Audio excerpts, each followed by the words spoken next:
Ayan, si Ate Marbs, kung naalala nyo, nagkaroon kami ng paghaharap noong nakaraang araw, ng isang araw, di ba? Tapos, umalis siya dun sa usapan na yon. Sabi niya, hindi daw kami tumupad sa usapan. Ayaw niya kasi pag-usapan si FLM. Pero ito, pakinggan natin yung sabi niya. So, ngayon lang ako magsasalita, guys.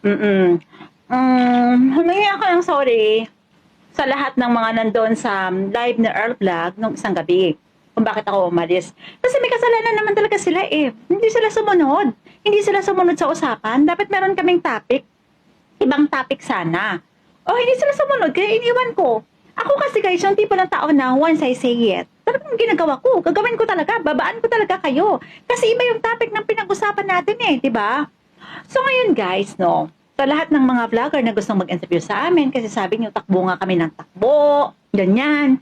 Ngayon, naglabas ang aming pamunuan, ang aming grupo ng requirements, no? Kung paano nyo kami ma-interview. Naglabas, oo. Dahil kami ay hindi naman basta-basta. Mga dekalibre naman kami. Mga bigatin.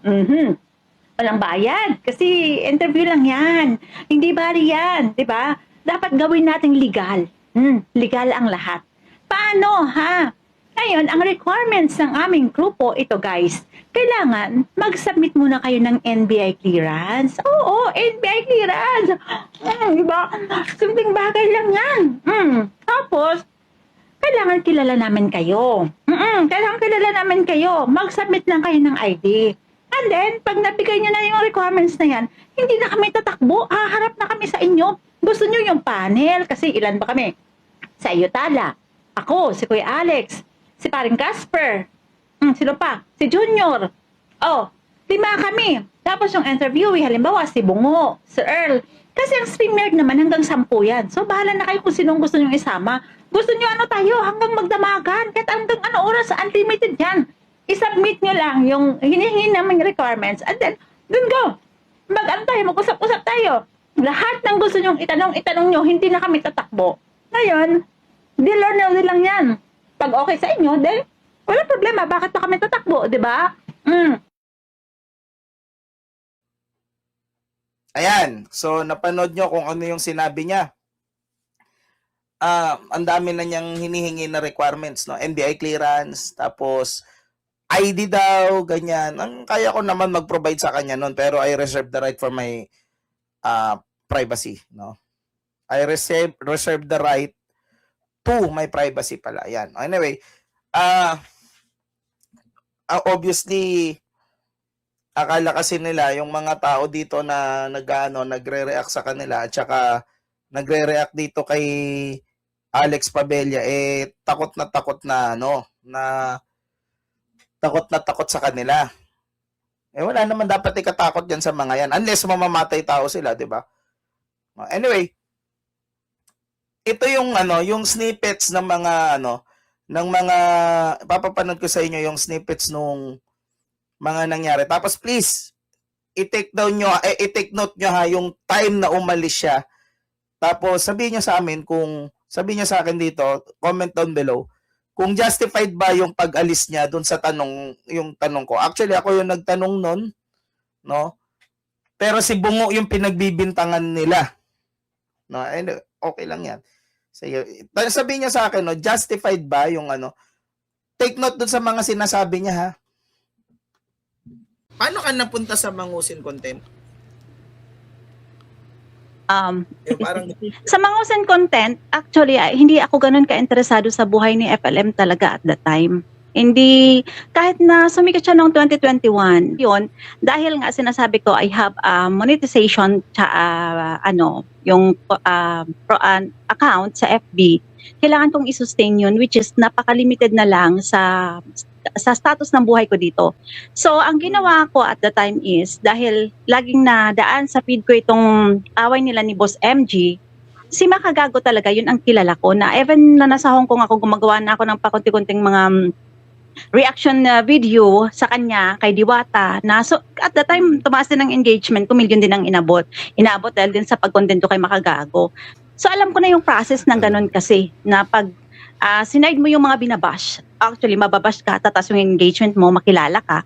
Alam ko na hindi lang ako matanda ni Makagago, pero napapansin ako niyan. Lagi ko yan kasi hindi dahil binabash ko si Makagago dahil ayaw ko sa kanya, kundi ay gusto ko yung style ng kanyang pagre-reaction na talagang sobrang galing. Sino lang ba ang ayaw na mapansin ng isang Makagago? Yun, kailangan ko kalabanin si Makagago para mapansin ako. Kailangan ko mag-side kay FLM para mapansin ako, which is nakuha ko naman yung gusto ko. So in short, naghabol ka ng clout. Oh, yes. I was aiming for the clout at the time. So ito, akala ko ba dahil love mo si FLM? Yun. Oh, wala akong feelings sa kanya. Wala naman akong feelings kay FLM eh.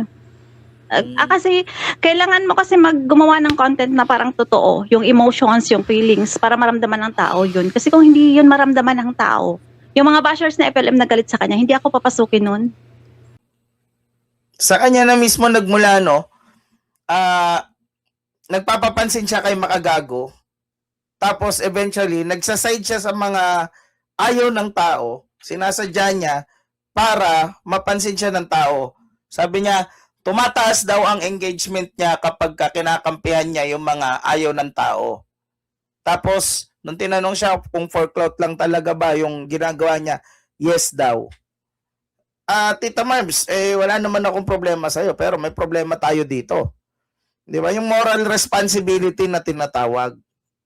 Diba? Dito sa interview na to, ang haba nung pinaliwanag mo tungkol sa moral responsibility. Pero, tungayan natin yung susunod na. Pakinggan natin kung tumutugma ba yung mga sinasabi niya sa gusto niyang ipahatid. No? Tumutugma ba yung mga gusto niyang, yung mga sinasabi niya. No? Ang dami kasi niya sinasabi. Tignan natin kung it adds up yung logic. No? Yung pagiging loyal, oo, nandyan naman yun kasi mababait naman talaga sila. Sa iba kasi may mga ano siya, pero ibig sabihin, si FLM wala namang ginawang masama sa akin. Si Kuya Alex wala namang ginawang masama sa akin. Napakabait nila sa akin. Kilala mo ba sila personally? Kilala ka ba nila personally? Si Kuya Alex, oo, kasi si Kuya Alex lagi kaming magkausap talaga nun. Ang friendship talaga namin, totoo. Ay, FLM, nag-usap lang kami nun, pero hindi ganun ka. Hindi, si FLM kasi may ibang mundo, Tatanong ako, sino si Earl? Ikaw yun, ano ba? Earl muna, okay lang yun. Okay. Hindi, akala ko si Sir SWB. Pero diba? Ate Marbs, total usapin naman ng social media at internet yan. Diba? Anong masasabi mo? I mean, diba meron kang pamangkin? Okay.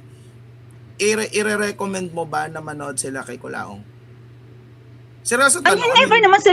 Never, kilala nila sa FLM dahil sa mga content ko, but hindi naman sila nanonood. Hindi sila nakapokus sa ganun, bungo. Ang mga pamangkin ko, Ba't ako? Hindi ako nagtanong noon. Ang mga pamangkin ko, napakatalino. Ang mga pamangkin ko nakatutok sa pag-aaral. Wala nga din silang pakialam sa nangyayari sa politika ng bansa eh. Pero mag-aalala ka pagka pinapanood nila si FLM. Hindi naman kasi matalino na sila. Alam naman nila kung ano yung ginagawa ko. Kung content, alam naman nila yung kung sino si FLM. Double standard yun. Wait lang para malinaw. Ano ba ang tingin mo kay FLM? Mabuting tao ba or ano? Wala kaming judgment dito ha. Mabuting tao ba si FLM or masama? Para sa akin kasi wala naman siyang ginawang masama sa akin. Kaya mabuti siya para sa akin. Kung sa iba ginagawa siyang masama, sa iba yun, oo. Dahil doon sa fact na may nagawa siyang masama sa iba, aware ka, okay lang sa'yo na, let's say, i-PM ni FLM yung pamangkin mo. Hindi naman siguro mangyayari yun. At saka, ang tanong nga kasi kung okay lang eh. Kung ganito yung pag-uusapan natin, bababa ako dito ngayon. Ngayon, hindi ako sige, vlog kasi, pilit ang pilit! Tinanong siya kung okay lang ba sa kanya na nanonood yung ine-encourage niya ba yung mga pamangkin at anak niya na manood kay FLM. No? Ano lang yun, straightforward na tanong, straightforward na sagot yung tinatanong. Pero iniwasan niya yung tanong 'di ba? Ang haba nung sinabi niya, no? Diyan na siya nagsisimula na mainis kasi ang usapan kasi namin tungkol kay FLM, wag daw tungkol kay FLM. 'Di ba? 'Yun ang usapan namin. Pero hindi mo kasi maiwasan na at that point yun yung gusto kong matanong kasi sinasabi niya kasi maging responsable sa media ay sa social media yung mga maging responsable sa mga anak, no, kung paano gumamit ng social media. Anak, yung siya, may pamangkin siya. So tinanong ko yun sa kanya. Pero nung nagalit siya, hindi ko naman napinilit, no? Iniba ko yung tanong. Pero even so, bumaba siya. So pakinggan natin, no? Pakinggan natin. Alalahanin din natin na sinabi niya na para sa kanya mabait daw na tao yung si Alex Pabella at saka si FLM kasi hindi naman daw siya ginawa ng mali. O pakinggan natin kung anong masasabi niya dito sa part na to. Pilit ng pilit si Sinabi ko Airblog na- na yun ang topic. Hindi naman kasi sige. yung pinag-uusapan. Sinabi ko sa inyo, Balik natin doon sa bata, Sinabi- no? Balik natin sa oo. bata. Sige, si hindi Airblog na talaga. tayo alam, ha? Oo. Tita Marv, si Airblog yung may kasalanan. Hindi na May tayo usapan alam, kasi malinaw kami. na Ayaw malinaw. hanggat maaari, ayoko nang itakal yung Oo nga. sa Si kina Airblog FLM, kasi. diba? Airblog, pilit ng Airblog. Wait, pilit. tapos na tayo dyan. Ang layo Huwag na ka nang magsalita. narating natin para dyan. Sige, balik tayo Kung doon gusto- sa balik na lang tayo doon sa Tacloban. Ngayon, definitely hindi ako tinamaan ng bala ng mga bata sa Tacloban. 'Di ba? Hindi ka rin naman tinamaan ng bata sa Tacloban ng mga bala nila. So, can you say na mabuting tao sila para sa'yo? Kasi hindi ka naman nagawa ng masama ng mga yon. Yung mga bata. Hindi ba? Yun, Ate Marbs. So, wala na tayong dapat pag-uusapan kasi hindi naman tayo tinamaan. Then, bye-bye na. See you na lang So- on my your next life. Uy, bakit? Sige. Si Airblog kasi talaga. Masyado talagang May tinanong Kaya, si Airblog kasi talaga, Tita Marv, si Airblog ang may kasalanan. Walang hiya talaga to eh. Sinabi na nga wag lang ganun eh. Ang tigas-tigas ng ulo mo. Okay, Airblog, napakapilit mo eh. naman sa Oo, pilit ng pilit. At yun, dahil dun sa tanong na yon, bumaba si Ate Marbs at nagalit siya sa amin, no? Ako yung nagtanong, pero nagalit siya kay Bungo. Hindi ko rin alam kung bakit siya kay Bungo nagagalit, no? Ayun, ganun yung nangyari. Ngayon, mag-comment kayo down below kung sa tingin nyo justified yung pagbaba niya at saka yung mga tinanong namin sa kanya, no? At justified ba na magalit siya, no? Comment down below. Salamat.